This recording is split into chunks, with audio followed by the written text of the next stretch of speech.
And we'll put that other side on now.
Well, I tell you how I look. I tell you how I look at this project right here.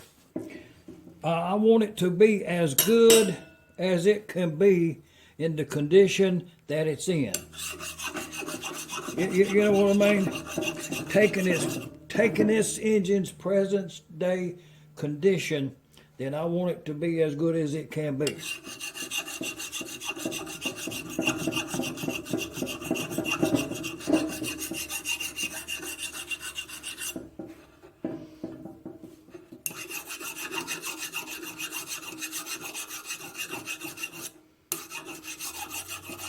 See, there's some nicks on this, on the end of the crankshaft.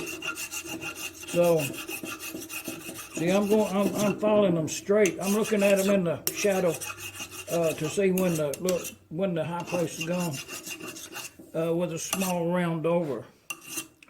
So, nothing but a file is required, I wouldn't think. You know, at this point, you don't need to bring in no machinery on it. You know, it's already worn out. So, at this point, It's to put all the parts together and see how good it actually is and what I actually have.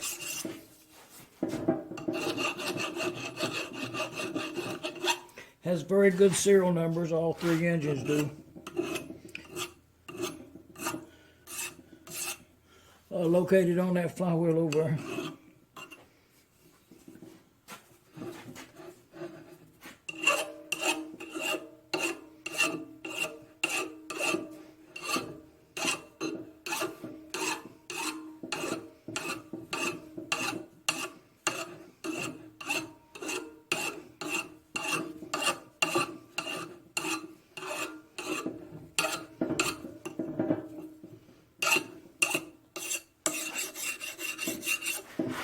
So yeah, I'll have to deal with these bearing surfaces right here. I'll have to deal with that at a later, as is the crank in there. You know, this time you don't want to be taking no metal off of it right now. Just saying.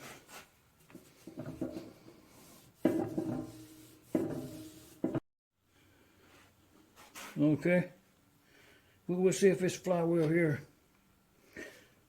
This is the governor's side on these engines. We'll see if this flywheel will get up on this crankshaft over here.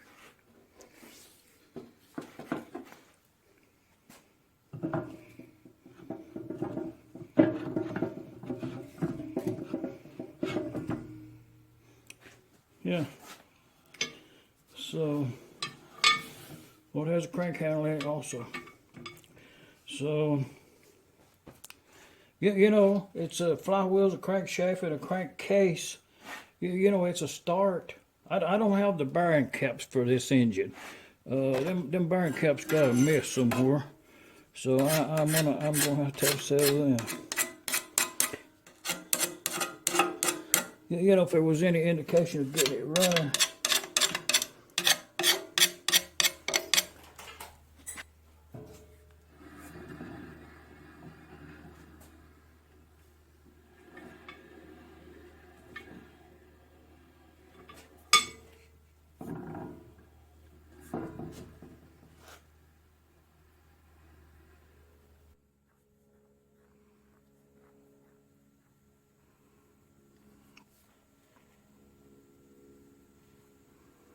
Well, you know, I'm going to take a guess. Airplane just went over. I'm going to say it was a Piper Cub. I have no idea what kind of engine it would have been. Just asking. The radio been on all morning. It ain't even noon here yet. Middle Tennessee. Oh, it's a fine day out there. We're going to drill some holes.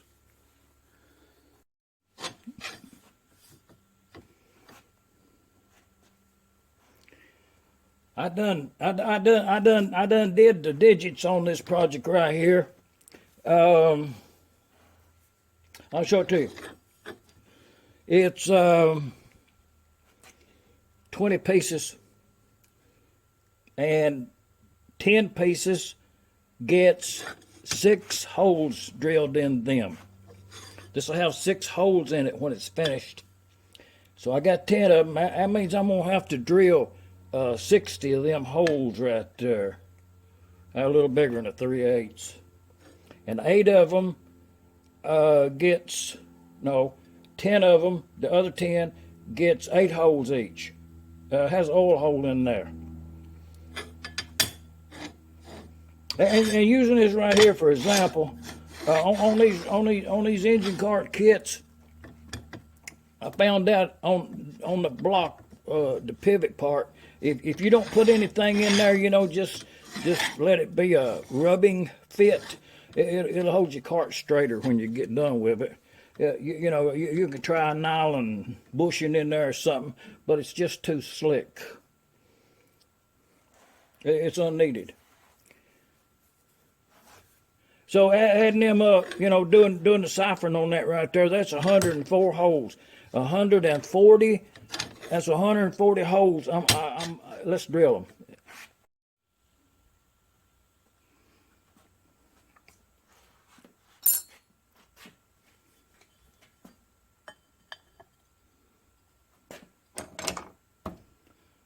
Okay, the way I have this drill bit positioned in relationship to this piece of metal right here, where this point is going to drill a hole at in this piece of metal is 3/4.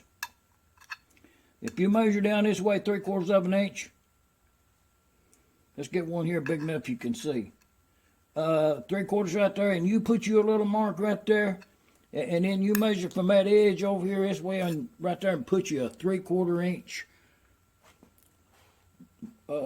corresponding point right there. That's almost the center line of a 2x4.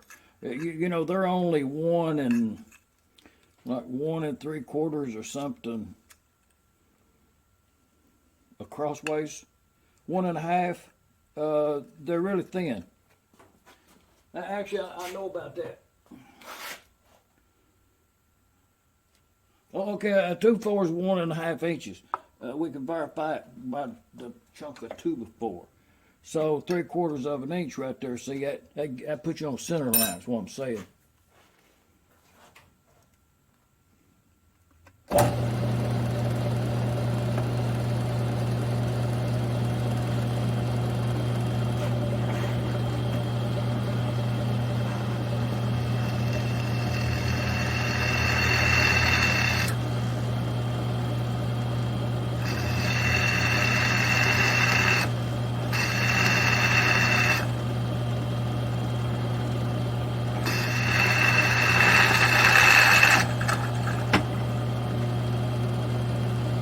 About 139 more of them.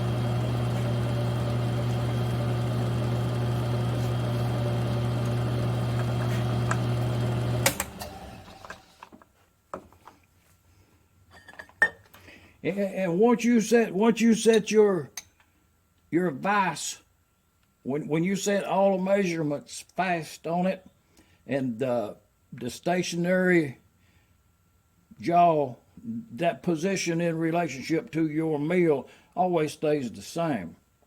So we drilled that hole. We need 4 more of them exactly identical to that. So you put your metal in there, and what I done, I felt with my finger right up here, the edge of that jaw right there, and when they felt the same, this one felt the same as the last one on the alignment across there, using that judgment on every hole, is, that's close enough. So, and this hole will always be identical to this hole.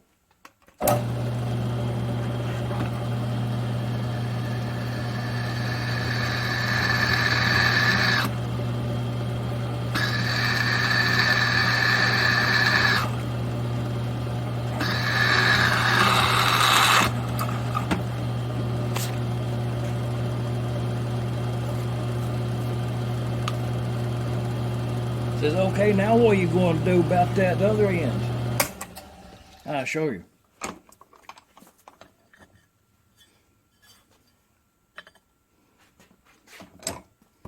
The requirement being these 2 holes over here identical to them 2 holes over there. Just flip it over without ever moving the mill table in any direction, only loosening up this movable jaw right here. Just say it.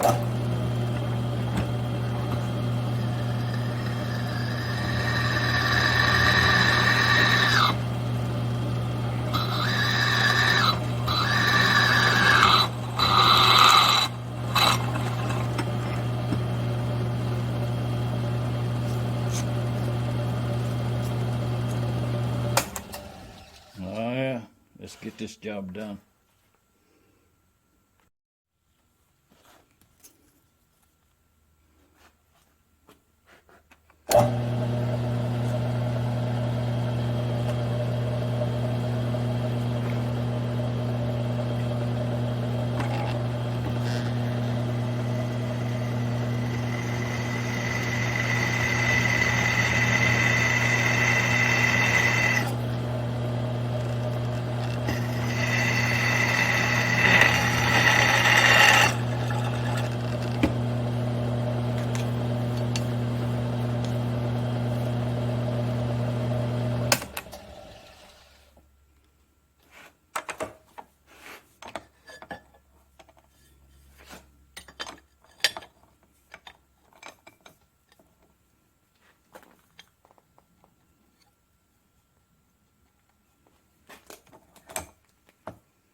Now we'll drill 2 more 1/2-inch holes that can serve as a hold down point. The 2 skids will be in this area. If you use a 2-inch wide.